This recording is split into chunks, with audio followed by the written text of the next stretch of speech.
अभी एक फैशन हो गया है, आम्बेडकर आम्बेडकर आम्बेडकर आम्बेडकर आम्बेडकर आम्बेडकर। इतना नाम अगर भगवान का लेते तो 7 जन्मों तक स्वर्ग मिल जाता।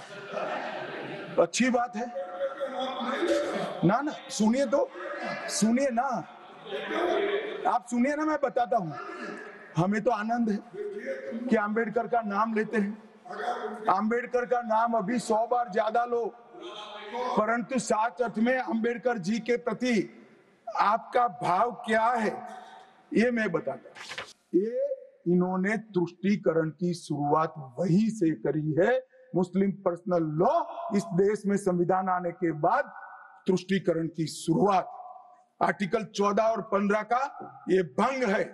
आम्बेडकर जी, लोहिया जी, के.एम. मुंशी, एच.वी. कामत, ये सब ने इसका विरोध किया है।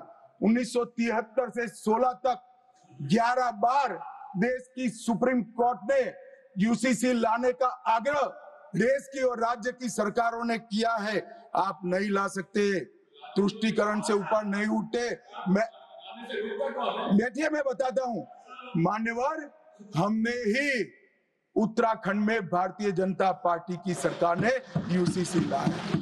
हमारा काम करने का तरीका, मैं आपके माध्यम से दिग्विजय सिंह को कह रहा हूं।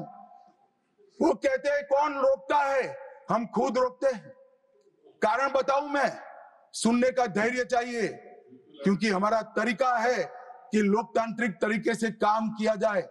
समाज के जीवन में इतना बड़ा सामाजिक बदलाव करने वाले कानून को उत्तराखंड सरकार ने मॉडल कानून के रूप में पारित किया है।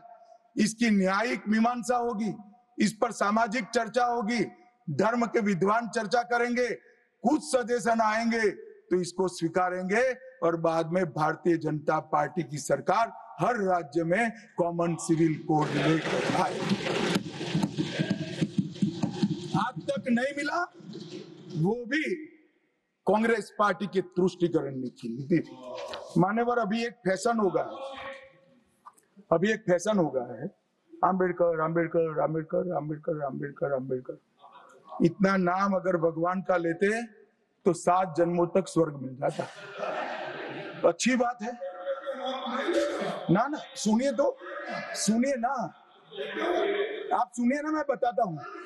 हमें तो आनंद है कि आम्बेडकर का नाम लेते हैं। आम्बेडकर का नाम अभी 100 बार ज्यादा लो, परंतु साच अर्थ में आम्बेडकर जी के प्रति आपका भाव क्या है ये मैं बताता हूं। मान्यवर, आम्बेडकर जी को देश की पहली कैबिनेट से इस्तीफा क्यों दे दिया? आम्बेडकर जी ने कई बार कहा कि अनुसूचित जातियों और जनजातियों से हुए व्यवहार से मैं असंतुष्ट हूं। सरकार की विदेश नीति से मैं असहमत हूं और आर्टिकल 370 से मैं असहमत हूं। इसलिए वो छोड़ना चाहते थे। उनको आश्वासन दिया गया, आश्वासन पूरा नहीं हुआ। उन्होंने इग्नोरेंस के चलते इस्तीफा दे दिया और एक श्री बी.सी. रॉय ने पत्र लिखा कि आम्बेडकर और राजा जी जैसे 2 महानुभाव मंत्रिमंडल छोड़ेंगे तो क्या होगा। तो नेहरू जी ने उनको जवाब में लिखा है, राजा जी के जाने से तो थोड़ा बहुत नुकसान होगा, आम्बेडकर के जाने से मंत्रिमंडल कमजोर नहीं होता है। मान्यवर, ये विचार जो खड़गे जी कह रहे हैं ना, क्या आपत्ति है? जिसका विरोध करते हो उसका वोट के लिए नाम देना कितना उचित है? क्योंकि अब आम्बेडकर जी को मानने वाले पर्याप्त संख्या में आ गए हैं, इसलिए आप आम्बेडकर आम्बेडकर कर रहे हो। मान्यवर, मुंबई के मेयर ने एक पत्र लिखा था कि मऊ में आम्बेडकर जी का स्मारक बनाना चाहिए। मऊ में जो आम्बेडकर जी का जन्म स्थान था, सुझाव लिखा। उन्होंने कहा आमतौर पर स्मारक निजी पहल से बनाने चाहिए। यदि सरकार किसी प्रकार की सहायता करती है तो वो उचित नहीं होगा। उनके कितने स्मारक बने साहब? कोई स्मारक आम्बेडकर जी का नहीं बना, देश भर में नहीं बना। आम्बेडकर जी के स्मारक कब बने? जब भारतीय जनता पार्टी सत्ता में आई, तब मऊ में डॉक्टर के जन्म स्थान पर स्थानक बना, लंदन में अध्ययन करते थे वहां स्मारक बना, नागपुर में शिक्षा दीक्षावलित वहां बना, दिल्ली में महापरिनिर्वाण स्थल पर बना और मुंबई में चैत्य भूमि में भी बन रहा है। हमने 5 तीर्थ बनाए महामानव। और मैं मानता हूं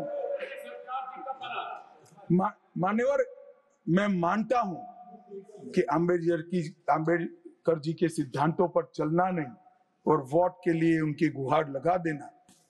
14 अप्रैल को राष्ट्रीय समरसता दिवस घोषित किया हमने, 26 नवंबर को संविधान दिवस घोषित किया। उस वक्त भी इसका विरोध कांग्रेस के वरिष्ठ नेताओं ने किया। मान्यवर,